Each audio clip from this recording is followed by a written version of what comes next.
le feu a encore pris à République, et cette fois, c'est le drapeau américain qui brûle.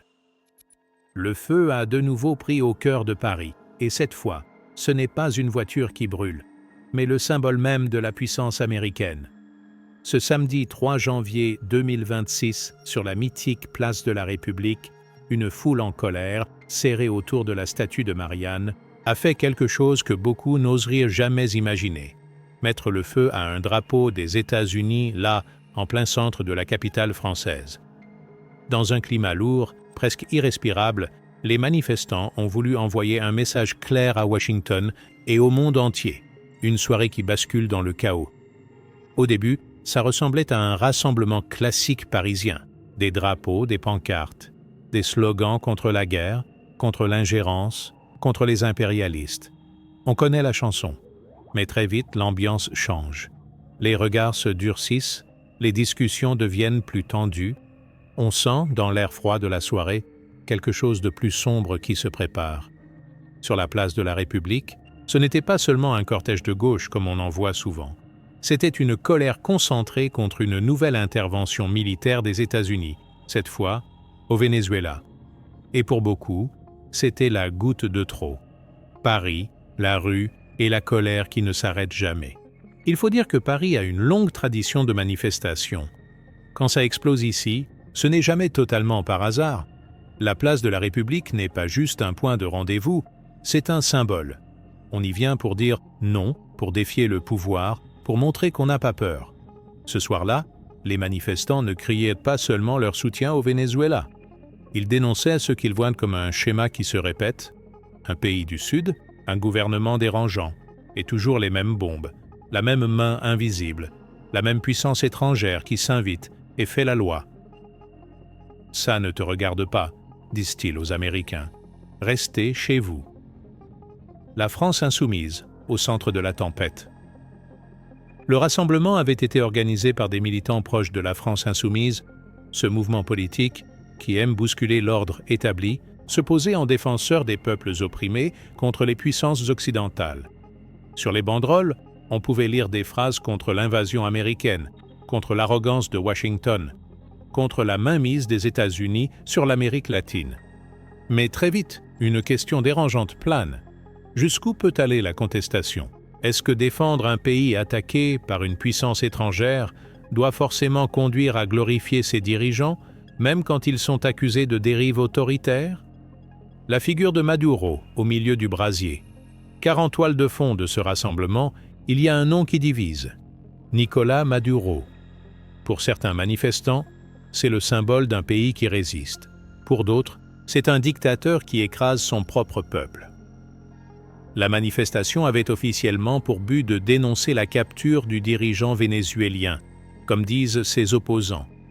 Mais pour les participants rassemblés à République, l'urgence était ailleurs.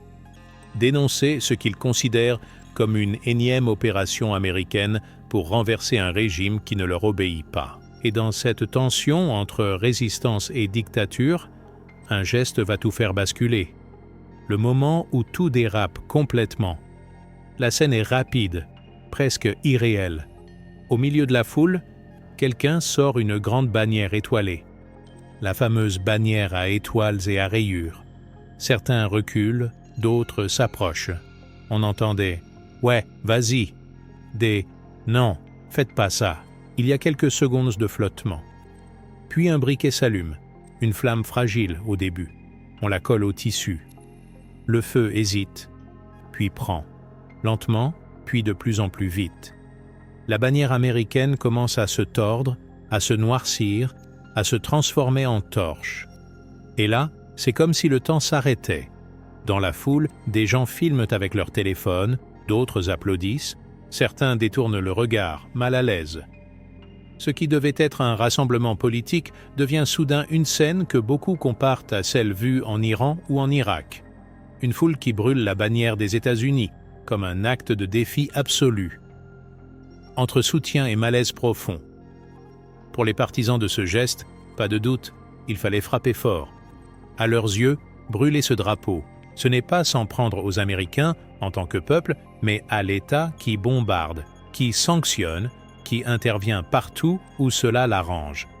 Pour eux, ce drapeau représente les guerres en Irak, en Afghanistan, en Libye et maintenant la main posée sur le Venezuela.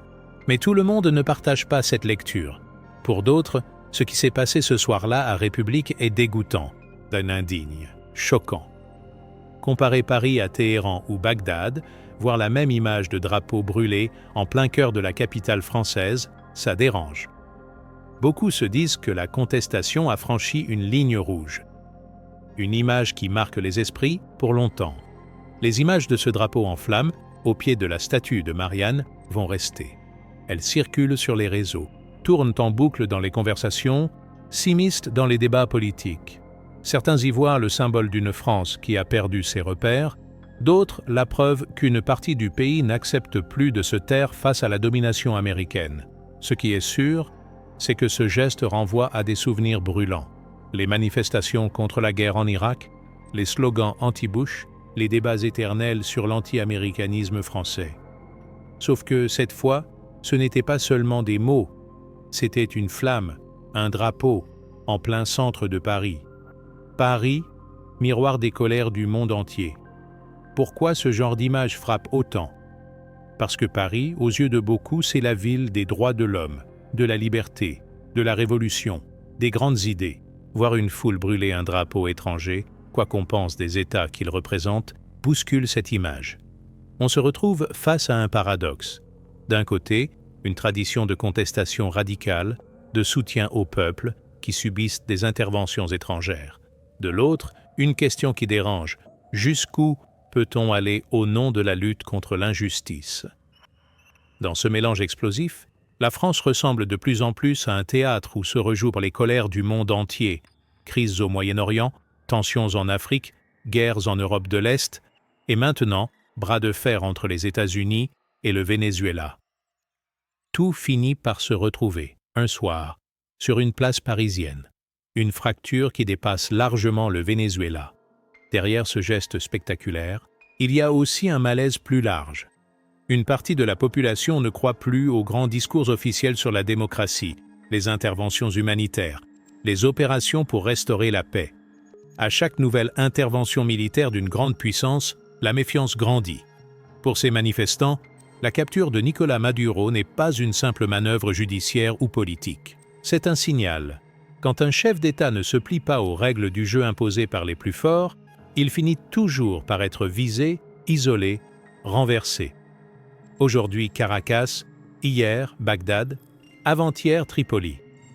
Mais en face, beaucoup rappellent que parler de dictateur n'est pas un hasard, que derrière les slogans anti-impérialistes, il y a aussi une population vénézuélienne qui souffre, qui fuit, qui se bat pour ses propres libertés. Quand la rue remplace les parlements et les institutions. Ce genre de scène sur la place de la République montre aussi une autre chose. De plus en plus, les grandes questions internationales se jouent dans la rue autant qu'au Parlement. Les débats sur les sanctions, sur les interventions militaires, sur le soutien ou non à tel ou tel régime, ne sont plus réservés aux spécialistes. Les manifestants qui brûlent ce drapeau se sentent souvent trahis par les institutions, les médias, les partis traditionnels. Ils ont l'impression que, sans ce genre de gestes choquants, personne ne les écouterait. Alors, ils choisissent la provocation, le symbole extrême, pour forcer tout le monde à regarder. C'est du parler cash. Version rue. Une nuit qui pose 1000 questions. Au final, cette soirée à République laisse un goût amer, quelle que soit la position de chacun. Entre soutien au peuple vénézuélien, rejet de l'intervention américaine, malaise face à la glorification d'un dirigeant autoritaire et choc devant la brûlure d'un drapeau, Paris a, une fois encore, montré son visage le plus explosif. Ce n'est ni la première, ni la dernière fois que la capitale devient le théâtre de ce type de geste. Mais à chaque fois, une question revient, lancinante. Jusqu'où la colère peut-elle aller sans se retourner contre ce qu'elle prétend défendre? Dans les jours qui suivront, les politiques commenteront, les chroniqueurs s'indigneront, les réseaux s'enflammeront. Certains parleront de honte nationale, d'autres de gestes de résistance. Mais une chose est sûre, ce soir-là, sur la place de la République, le feu n'a pas seulement consumé un morceau de tissu. Il a ravivé un débat brûlant sur le rôle des États-Unis, sur les limites de la contestation et sur la manière dont, au cœur de Paris, les colères du monde entier trouvent toujours un endroit pour exploser. Et la prochaine fois que la foule se rassemble à République, beaucoup auront en tête cette image. La nuit, le froid, la statue de Marianne et, au milieu, une flamme qui dévore lentement un drapeau étoilé sous les cris d'une foule partagée entre rage, fascination et malaise.